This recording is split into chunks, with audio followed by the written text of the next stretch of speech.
My name is Annie Johnston. So my husband Joby and I, we got married in August of 2005, and we didn't want to have kids right away, so we just kind of waited.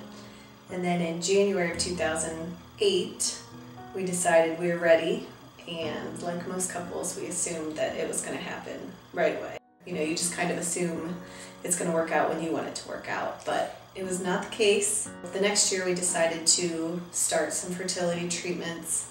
So in 2011 we decided to try in vitro, which is kind of the end-all be-all for fertility treatments. We transferred 2 embryos into me and just no positive pregnancy test. So very disappointing and heartbreaking. So that March we also did another transfer cycle and transferred 2 more embryos into me, again hopeful, thinking this would work this time, but again it was a negative pregnancy test. So throughout all of this, my sister Chrissy, she, of course was watching us go through this and offered to help. We were all very hopeful that this would work, and when it didn't, that was the first time that I just, as an older sister, was just devastated. I really was just thinking about what could I do to help them. You feel hopeless, and the only thing I could think of was, well, if Annie for some reason couldn't get pregnant and that's what's preventing them from having a child, I would totally, do that for her. And when she first offered, we weren't really ready, to go that far to ask her to do anything like that for us. And at that point in time, it wasn't like a let's do this now. It was more, if you ever in the future, if it comes to this, I would be happy to, try and carry a baby for you. Last summer we got to that point and said, at the end of the day we just want some babies, and whether I carry them or someone else does, it doesn't really matter. We just want them to be here. And so I just sent an email to her and James to say, okay, just want to make sure everyone's really serious and cool about this, because we're going to talk to him tomorrow and get things started. And there's neither of them had any hesitation. So we decided to actually try both of us at the same time, I guess just to increase our chances of getting at least one. So February 14th we did the egg retrieval, and then on the 19th we transferred 2 embryos into Chrissy and into me.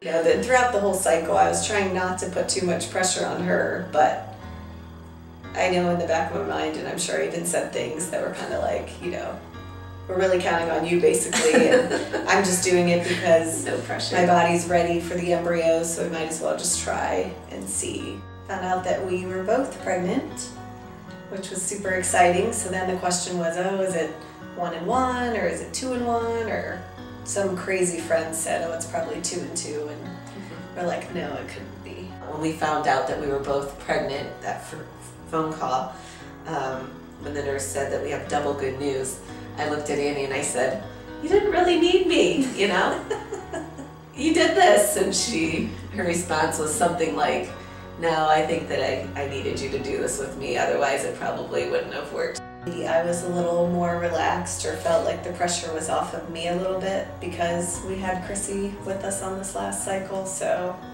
I can't say that had we not used her that it would have necessarily worked out this way.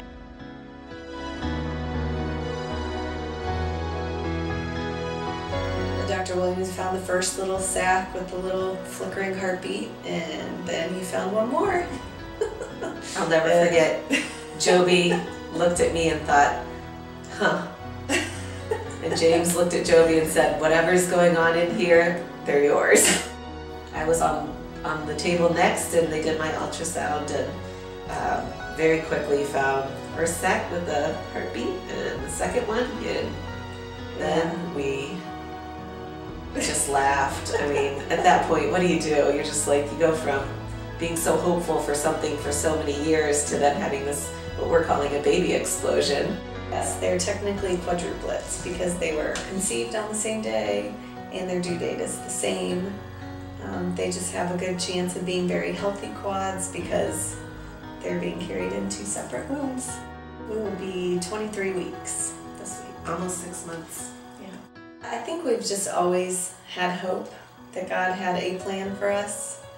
You know, obviously not the same plan that we thought that He had for us back in 2008. I guess it is a sacrifice because they're renting my body. I'm carrying these babies for them. I don't know how else to say that. I've been through pregnancies, and I know that when you're carrying a baby, especially towards the end, you're not exactly feeling like, the person that you feel like when you're not pregnant. So there's some sacrifice there, but to me, it's completely worth it. I think one part of sacrificial love is that when it happens, it's just, out of love. And it's just, you think you're doing what anyone would do. Although we know not everyone would do what Chrissy is doing for us. Although I would expect that if the roles were reversed, right, Annie would do this for me. Exactly. I don't know, the fact that you're making a sacrifice, but that you don't really think of it as a sacrifice.